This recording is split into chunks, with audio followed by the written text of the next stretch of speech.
Good morning po sa inyo lahat. Andito po ulit ako para i-share sa inyo yung sa YouTube, yung Bleach.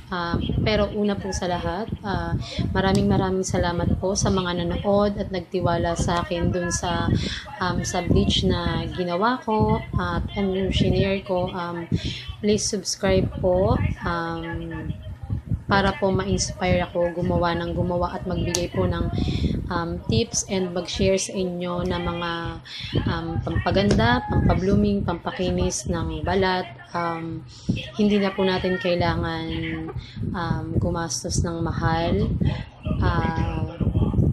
Gusto kong i-share yung hindi na po natin kailangan gumastos ng mahal para kuminis tayo, para pumuti tayo, and maging always blooming tayo kahit na tayo yung mga may anak na. Ayan. And yun nga po, maraming salamat po ulit. Sana po mag-subscribe kayo at patuloy po kayo magtiwala sa akin at patuloy ko rin pong i-share sa inyo yung mga pampaganda na yan.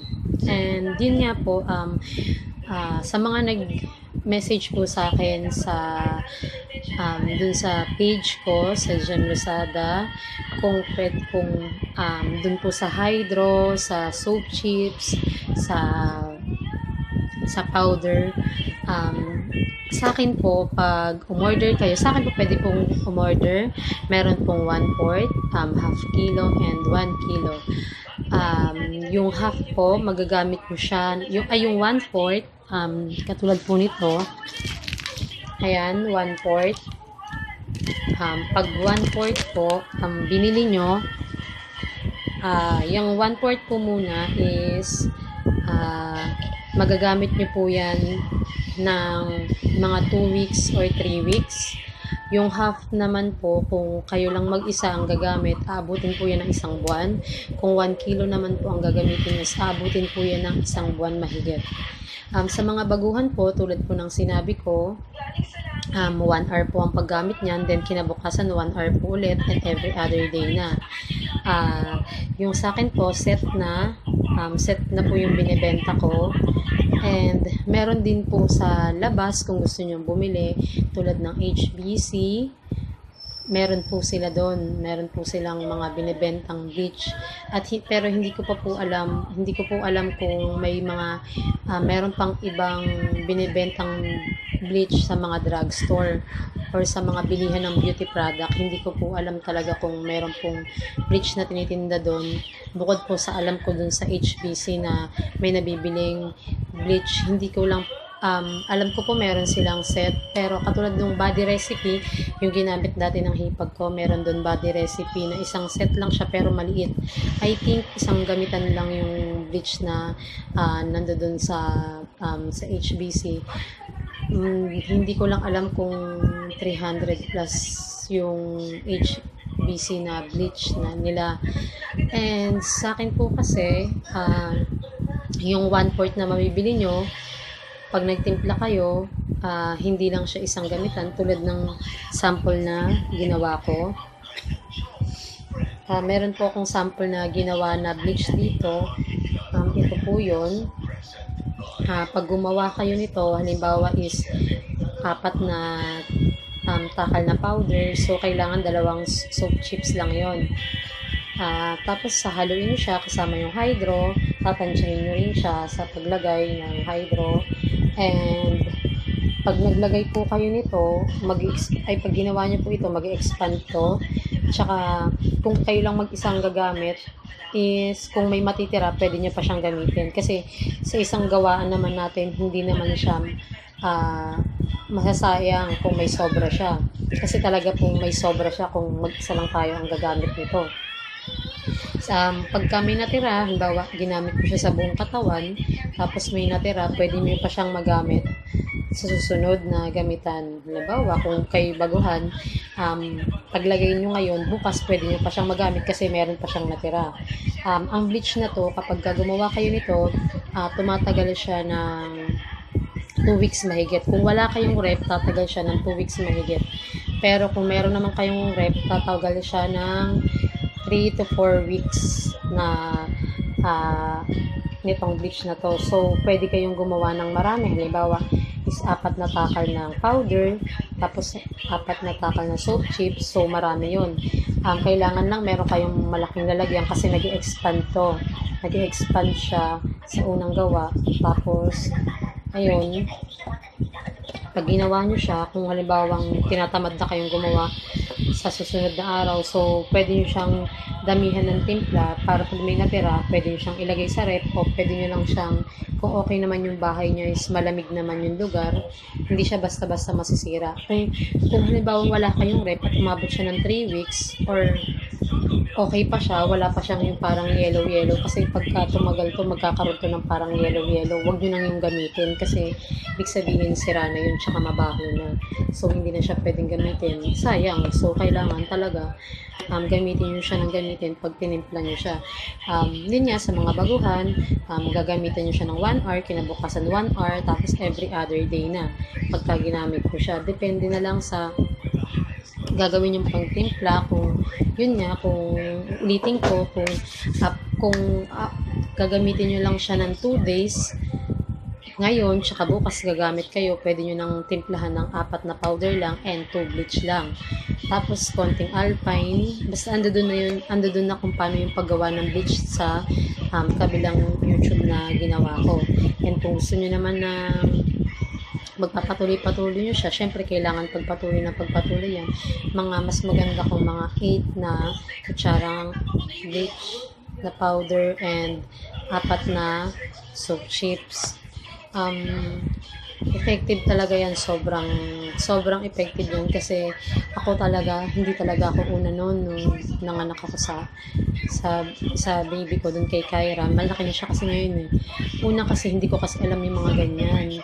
Nung 1 taon na yung anak ko, inalok ako ng dati kong katrabaho na mag-bleach. So, syempre hindi ako naniniwala doon na puputi ako kasi syempre pinapahid lang siya. Paano ako puputi, diba? Sa pinapahid lang.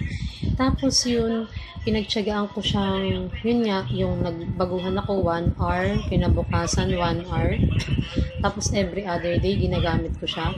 Nakikita ko talaga na nag-iiba talaga naglalight ako kasi maganda yung bleach na yan, hindi mo na kailangan magpa-inject para lang pumuti ka. Sa akin kasi ginagamit ko yan kasi lalo na pag may pimples ako. Pag may mga pimples ako, nilalagyan ko lang siya tapos natutuyo na siya pagka nilagyan ko. Tapos yung ninang ko naman, nung nagkaroon siya ng allergy sa skin, sabi niya gawan ko daw siya ng bleach kasi nga meron siyang allergy. Yun, nung paglagay niya, nawala daw yung allergy niya. Hindi ko naman sinasabi na gamot siya sa pimples o sa allergy, pero kasi siyang vitamin C and D. So, hindi ko naman naman sinasabi na gamot siya sa allergy, pero sa tita ko kasi umepekto siya. Effective talaga siya na nawala talaga yung allergy niya sa skin. And sa akin naman, talagang umepekto siya na pag nagkakaroon ako ng pimples, yun, dun ko talaga nakita na effective pala talaga siya.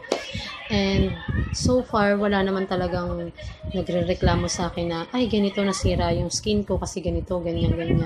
Wala pa naman sa 10 taon, hindi lang 10 taon, mga 11, 12 years ko na tayong gamit. Talagang sa awa naman ng Diyos, talagang walang nagre-reklamo sa akin. Natutuwa ako sa mga feedback na pinapadalahan ko, yung mga kumukuha sa akin na wala naman reklamo kung hindi effective talaga siya. Yun, kaya dinire-diretso ko siya kasi ako naman hindi ako gumagamit, hindi ako nagbebenta ng product na hindi ko muna ginagamit kasi syempre unang-una ako yung masisira sa taong pagbebentahan ko. Siguro mga 5 years ko siyang ginagamit, yung bleach na yan, bago ko maisipang ibenta sa ibang tao, pero hindi pa sa online, dito lang sa paligid ko para just in case na kung may magreklamo, at least kahit papano andito lang, malapit lang. Tapos yun, hanggang sa marami nang gumamit. Minsan yung tita ko siniservisan ko pa noon na ako na mismo yung magpapahid sa kanya. And kung makikita nyo dun sa may meron pa akong YouTube na meron ako dong parang bad salt spa. Yun, yung salt spa, mas maganda yon kung halimbawa pagkatapos nyo mag-bleach. Kasi gagamitin nyo yan bago kayo maligo Tapos maglalagay kayo sa buong katawan. Tapos, paglagay niyan, pagkaligo nyo, gumamit kayo ng salt spa. Tapos yan, ilagay nyo yan. Bago kayo magsabon, yun muna yung gamitin nyo, yung salt spa. Ipapakita ko sa inyo. Sa totoo lang, yun lang talaga yung sikreto ko, yung pagbi-bleach and etong salt spa. Any salt spa na gamitin nyo. Kasi ito kasi, nagkataon lang na naging buy one take one siya sa mall, kaya binili ko siya. Pero actually, kahit anong salt spa ang gamitin nyo, pwede. Yun nga, magbi-bleach muna kayo, tapos pag unlaw nyo ng bleach, ito na yung gamitin nyo, talagang mararamdaman yung soft yung skin nyo. Yun talaga yung effective. Tapos, ang ginagamit ko lang na lotion, skin white. Pag nagbe-bleach ako, yun lang talaga ang gamit ko. Yung skin white na soap and lotion, yun lang. And ito pala, sa mga nagtatanong din pala sa page ko, itong moist, effective talaga to, instant puti. Gagawin mo lang, kailangan medyo wet lang yung skin mo pag after mong maligo, medyo basa-basa pa yung skin mo, tsaka mo siya ilalagay, ipapahid mo siya, and kailangan talagang imasin mo talaga hanggang magpantay talaga yung lotion ng moist. Kaya naman, katulad ko nung nag-taping ako, kailangan basa yung kamay, tapos talagyan ko siya ng lotion, and kailangan ko siyang himasin hanggang sa matuyo para magpantay yung moist na to. Talaga makikita mo instant puti. Talagang ginagamit ko lang to pag nag-shorts ako, lalabas ako, punta ako sa mall, tapos nag-shorts ako. Kahit maputi ako, hindi talagang naglalagay ako ng mga ganyan. Kasi, syempre, kung pababayaan mo yung skin mo, syempre, patuloy na mawawala yung kinis. Syempre, dito sa atin, sa Pilipinas, hindi naman maganda yung natin, di ba? Yung pollution dito, hindi naman maganda yung natin, kasi ma-pollution na nga. So, kailangan talagang alagaan lang natin yung skin natin. Kasi kung hindi natin naalagaan yung skin natin, ayun, syempre, gagaspang, mangingitim tayo. So, kailangan, hindi lang din sa una tayo mag-bleach, kasi gusto natin pumuti, kaya mag-bleach tayo. Tapos, after no, tatamarin na tayo. Kung gusto natin maging always blooming, always maging maganda, always na, lalo na katulad natin na mga misis na tayo, kahit sa mga dalaga, maganda yung bleach na yan. Maganda yung bleach kasi maganda siya kasi may gata siya, may egg siya, may kalamansi siya, kaya hindi siya masakit sa balat, hindi siya nakakasira ng balat kasi meron siyang halong gatas, itlog, tsaka kalamansi. Sinasabi ko sa inyo, hindi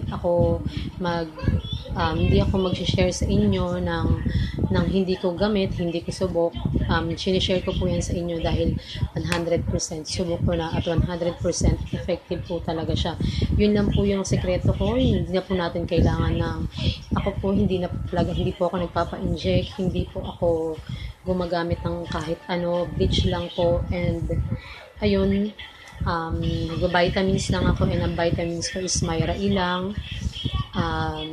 Yun lang po. Syempre, kailangan stay beautiful and healthy po ang skin natin, hindi lang sa panlabas, pati po sa panloob natin.